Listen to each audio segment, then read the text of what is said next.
या विद्यमान महाशयांनी इथे बीजेपीचं ऑफिस तयार केलं अनधिकृत. म्हणजे काय विकास करणार?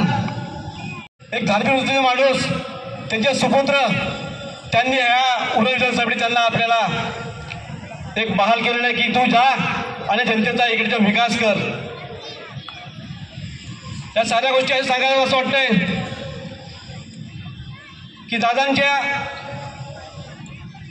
जी काही कार्यप्रणाली आहे, मग ते त्यांचे चॅरिटेबल ट्रस्ट असेल, जे चॅरिटेबल ट्रस्टच्या माध्यमातून त्यांनी विविध कामं, मग ती सामाजिक असतील, त्यानंतर वैद्यकीय असतील, त्यानंतर लोकसेवा असतील, त्यांनी प्रामुख्याने सोडलेले आहेत. एक नवीन चेहरा, एक नवीन आयाम, एक नवीन प्रेरणा घेऊन येणारा माणूस आपल्याला भाऊंनी दिलेला आहे. एक अभिमानाची गोष्ट आहे भाऊ आमच्यासाठी की या वर्षात काम करत असताना पक्षाची ताकद थोडी क्षीण झाली होती, पण दादा आल्यामुळे निश्चित ताकद वाढली ना आपली. खरंच आम्हा सगळ्यांना मान, अभिमान, सन्मान दादा हा तुमच्यावर मिळणार आहे आणि आम्ही हे त्याचे सगळे पायीक राहणार आहोत. म्हणून दादांना आपल्याला भरभरून विजयी करायचा आहेच. त्याशिवाय मी जास्त काही बोलणार नाही, आता सगळ्या वेळी झालेला आहे. पण एक स्थानिक राजकारण थोडंसं बोलेल. आमचे विद्यमान सरपंच ज्यांना या कर्नाटकाचे निवडून दिलंय, खरोखर त्याला आता 2 वर्षात त्रासलेली जनता आहे कर्नाटकाची. सरपंच मध्ये एक वेगळं रसायन आहे, प्रचंड अहंकार, मीपणा. आणि ज्या आपण शासकीय इमारत काम करतोय त्याचे मालक असे अभिभाव असतो. कर्मचारी प्रचंड दबावाखाली, तणावाखाली काम करतात. आणि पहिल्यांदाच मी ऐकलं असेल 2 वर्षात साहेब इकडे 3 ग्रामसेवक बदली झाले. म्हणजे कोणाची जुळून नाही घेणारा माणूस, अहंकार वृत्तीने इकडे सगळ्या गोष्टी करणारा. अरे हा काय विकास करणार? मोदी साहेब म्हणतात सबका साथ सबका विकास.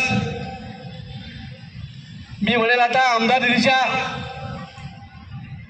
त्या निधीतून त्यांनी सेक्टर 3च्या इथे रेल्वेच्या जागेवर एक ओपन जिम केलं होतं आणि ते रेल्वेने तोडलंय. तर हाच का तुमचा विकास आहे? सबका साथ सबका विकास. यांचे नेते तसेच आहेत भ्रष्टाचारी आणि हे भ्रष्टाचारी आहेत. अशी विविध कामं आहेत तिथे की त्यांनी इथे केलेले आहेत. ते म्हणतात की आम्ही इकडे सेक्टर 6ला जो जोड रस्ता आहे, जो पत्री पूल आहे, ते 10 कोटी रुपये आम्ही मंजूर केलेत. विनोदजी, आपण एक ज्या वेळेस ग्रामपंचायतमध्ये आम्ही ग्रामसभेला गेलो होतो तर त्यांना विचारलं त्या पत्री पुलासाठी 10 कोटी तुम्ही मंजूर केलेत, ते कुठल्या योजनेतून आहेत, कुठल्या फंडातून आहेत? नाही, ते मंजूर झालेत. 2 वर्षापासून माणूस हा म्हणतोय की मंजूर झाले, त्याचा रस्ता आता तो आता पत्री पूल होईल, आज तारीख झाला नाही. म्हणून यांच्या विकासाचे ज्या भूलथापा, खोटे बोल पण रेटून बोल, अशी यांची परिस्थिती आहे. दुसरं सांगायचं झालं, विद्यमान सरपंच म्हणतात की आम्ही तिकडे JNPT आयोग लागत, जे आता माझ्या आदिवासी बंधू बघितले राहतात, ज्या शेतकरी तिकडे शेतीवर राहतात, त्या तिकडे मंदिर त्यासाठी स्काय वॉकचं तिकडे आम्ही निर्माण करतोय. अरे निर्माण करण्यापेक्षा आम्ही स्काय वॉक JNPTकडे पाठपुरा करून मंजूर करून आणला सुद्धा होता. त्याचं काम सुरू झालं होतं टेंडर करून, पण काम थांबवायचं काम ते पाप तुम्ही केलेलं आहे. तर तिथे काय कुठे आर्थिक उलाढाल झाली तुम्ही थांबवलाय काय? हा माझा प्रश्न आहे. तर विकासाची खीर कशी लावली ही त्यांनी आपल्याला दिसत आहे. सातत्याने आपण या नगरीचे, या वसाहतीचे, या गावाचे प्रश्न प्रयत्न केलेला आहे, पण त्याला खीर घालण्याचं काम इथल्या विद्यमान सरपंच केलेलं आहे. मला एक नमूद करायचं वाटतंय, आम्ही साहेब इकडे आपल्याला सगळ्यांना ठाऊक आहे, आम्हाला गार्डन नाही, बसायला मैदान नाही, क्रीडांगण नाही, किंवा नारायणी पार्क नाही, जॉगिंग पार्क नाही. दादा तुमच्याकडे आम्हाला फार अपेक्षा आहेत की या साऱ्या गोष्टी सिडकोच्या छत्रापासून आपल्या करायच्या आहेत. तर सिडको मगरूर एक तानाशाही पद्धतीने वागत आहे.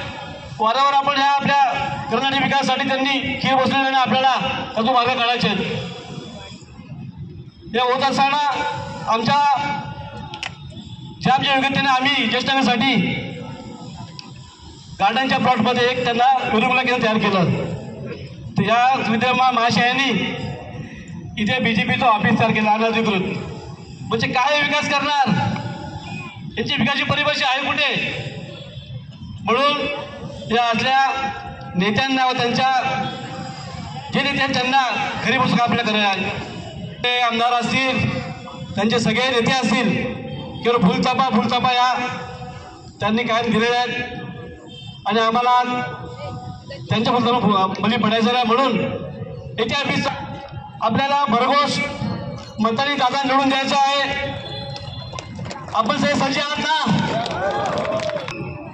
एक चारित्र्य संपन्न, एक गतिशील, एक विकासाचा महामेरू असे अनिल म्हात्रे यांना येत्या 20 तारखेला शिटी या चिन्हावर बटन दाबून आपण बरगतच्या